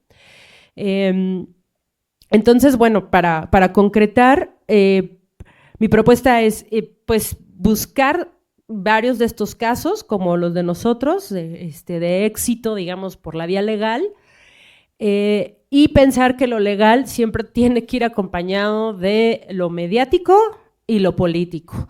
En el caso de universidades como la UPN y las VJ, que estamos por todo el país, estas movilizaciones políticas son más difíciles porque pues la dispersión de la gente y la centralización del país, pues con la necesidad de tener que marchar y hacer todo, digamos, aquí, que es un poco más visible, ¿no? Pero que pues creo que haciendo esta propuesta de frente o como se vaya a llamar lo que salga de aquí para la próxima vez que nos encontremos, pues tomar en cuenta esa posibilidad de seguir también enlazando más allá de la Ciudad de México. Es muy importante descentralizar también mucho estas luchas porque pues al interior del país es más complicado siempre movilizarse. Y eso no quita que hay que seguir haciendo presión aquí, porque efectivamente, pues, Cámara de Diputados, ¿no? Y otras instancias, y pues, por supuesto que Palacio Nacional, ¿no? O sea, digo, en el caso de nosotros, insisto, agotamos todo lo que tenemos que agotar, y ahí sigue la cuestión, y apenas acaban de, pues, mandar a rendir cuentas a la doctora Sosa, ¿no? ¿Después de cuánto tiempo? O sea, apenas se reunió con Mario Delgado, a pesar de que ya había todos estos reportes de la ASF. Entonces, es necesario, pero creo yo que aún así no es suficiente siempre eso y tiene que seguir acompañado de movilizaciones que sean ruidosas y mediáticas, porque ahí es donde sí ya se ponen más nerviosos quienes toman decisiones. Gracias. Muchas gracias, compañera. Aunque la VJ no dio ponencia, pues ya prácticamente en estas dos intervenciones nos dio un buen esquema de lo que han trabajado. ¿Daríamos alguien más? Si no, pasaría a leer lo que un amigo nos ayudó a resumir. No voy a decir quién. Pero apoyándonos con la nueva tecnología, pues ya tenemos un resumen de las ponencias. A reserva de lo último que se mencionó, si estarían de acuerdo, procedo a leerlo. Y yo creo que decidiríamos tal vez el nombre y nombraríamos una comisión redactora, porque en este sentido, pues ya no podemos estar en el auditorio, tenemos que desalojar, y esta comisión que trabaje este documento para entregarlo y mandarlo a la prensa, y que lo hagamos público.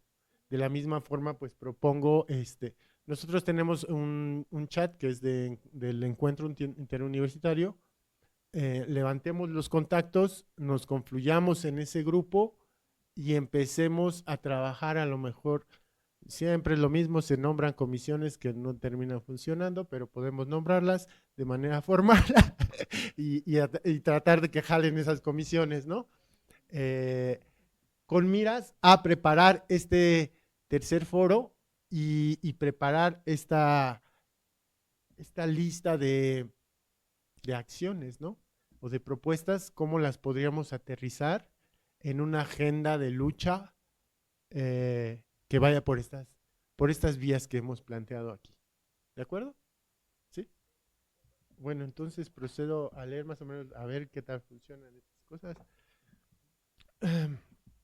Dice: a la comunidad universitaria, la opinión pública y a los medios de comunicación, los trabajadores académicos organizados de la UAM, UPN, IPN, UNAM, Escuela Normal Superior de México, VJ, Universidad Benito Juárez, y de diversas instituciones, las que nos falten las agregamos, de educación superior, presentamos las conclusiones y el posicionamiento derivado de 2 días intensos de trabajos en la UAM Xochimilco. Contexto nacional e internacional. La educación bajo el asedio neoliberal. Nuestra realidad no es aislada. La precarización académica responde a una crisis global de acumulación de capital. El modelo neoliberal ha transformado la educación pública en un mercado, trasladando valores de competitividad e individualismo al corazón de nuestras aulas. A nivel internacional, se identifica que las reformas laborales en México, aunque democráticas en apariencia, responden a mandatos externos como los de Estados Unidos. A menudo terminan reproduciendo culturas de corrupción. En el contexto nacional, denunciamos la contradicción de la 4T, que por un lado pregona una política progresista, pero por otro lado mantiene los topes salariales, argumentos presupuestales que apenas cubren la inflación y una política de austeridad republicana que coincide con la inestabilidad laboral. Las nuevas universidades se sostienen bajo la figura de beneficiarios o becarios, negándoles plenos derechos sociales y laborales. Denuncia la universidad como feudo y el control mediante la precariedad. Hemos documentado una crisis sistémica que se manifiesta en las siguientes agresiones: corrupción y desfalcos. Bueno, aquí viene un caso específico. En UAM Iztapalapa se detectaron desvíos por 13.4 millones de pesos en la construcción del edificio H. Me voy a saltar ese porque es muy específico. Violencia institucional y persecución. Denunciamos el uso de las actas administrativas y delitos fabricados como dispositivos de control para castigar el pensamiento crítico y el activismo. En el Politécnico y en la UNAM, particularmente en el CCH, se reporta el despido de profesores por oponerse al porrismo o por participar en procesos de basificación. Simulación, otro punto, simulación de autonomía. Los rectores han pervertido el concepto de la autonomía usándolo como un escudo de impunidad para evitar la rendición de cuentas y la transparencia, actuando como dueños de un feudo. Otro siguiente punto, estratificación y castas doradas. Existe una brecha salarial obscena donde los funcionarios ganan hasta 7 veces más que los profesores que realizan las actividades sustantivas. Se ha normalizado la existencia de profesores de primera y de segunda. La precarización no es solo un problema de jóvenes académicos, se usa el aparato institucional para doblegar incluso a profesores consolidados. Propuestas de acción y política de organización. No permitiremos que la Torre de Marfil siga siendo un espacio de opacidad y exclusión. Nuestra ruta de lucha es clara. Constitución de un frente amplio de trabajadores precarios. Unificar las luchas de todas las universidades y sectores de servicios públicos para enfrentar de manera colectiva la embestida capitalista. Democratización real y reforma de las leyes orgánicas. Impulsar los mecanismos de autogobierno donde estudiantes y profesores ejerzan la autonomía, no las burocracias. Resalarización y dignificación. Exigimos la eliminación del régimen meritocrático de becas y estímulos, sustituyéndolo por un salario de base digno que garantice la reproducción social de los trabajadores. Ojo ahí, quiero hacer un paréntesis, porque hace tiempo se mencionaba mucho sobre la instauración de un posible salario único para docentes de educación superior. Entonces, lo dejo, pero a debate, ¿no? 4. Auditoría social y denuncia ciudadana. Emplazar a las autoridades a la rendición de cuentas inmediata y utilizar las fiscalías anticorrupción para castigar el desvío de recursos educativos. 5. Reconocimiento de la estabilidad laboral, basificación periódica y fin a los contratos de 5 meses y medio que truncan las trayectorias académicas y los procesos de enseñanza. Por una educación pública digna, sin trabajadores precarios. Atentamente, docentes organizados contra la precarización laboral. Esto es lo que el robot nos aventó. Entonces, a ver, ¿paso el micrófono?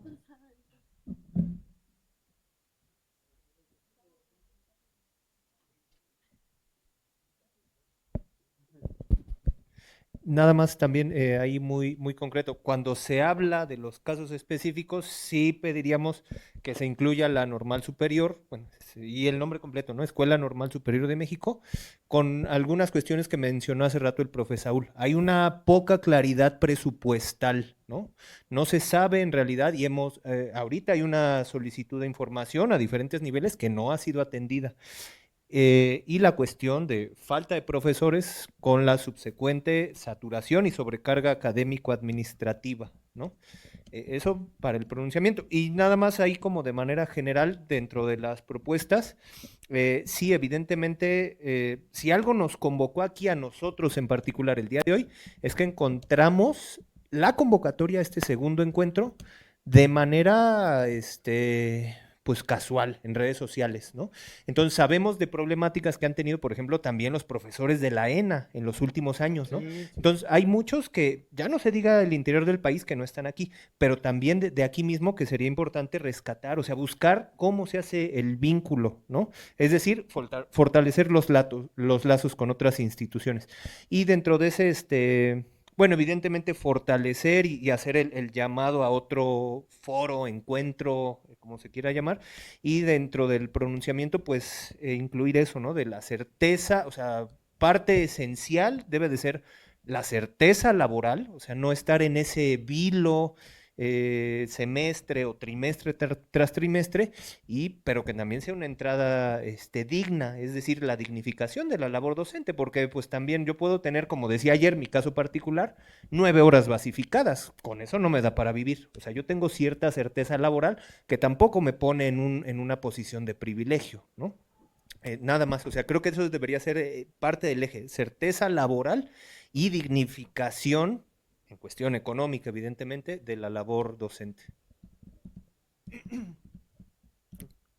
Gracias, Angélica. Gané. En el punto donde hablan de los despidos, nada más están 2 instituciones y ahí sí, poner todas las que estamos presentes, o sea, de los profesores despedidos, y no sé si se pueda poner la palabra reinstalación o, sí, reinstalación de los profesores, ¿no? Y también el compañero. No, es que ya somos casi todos. Pero, a ver, aquí sí quisiera, como es un comunicado de prensa general para convocar un frente nacional, yo, o sea, sí estoy de acuerdo en mantener esto, pero no sé qué tanto nos convenga personalizarlo y ponerle el nombre de los profesores. ¿No? Yo creo que en general, ¿no? O sea, de manera general, sí. Y yo ahí en este planteamiento, la cuestión de ejercer, debe ser muy puntual, ¿eh? Cuando yo les planteé hace rato que se tiene que analizar con las instancias internas de las universidades cómo distribuyen los recursos, porque es su facultad,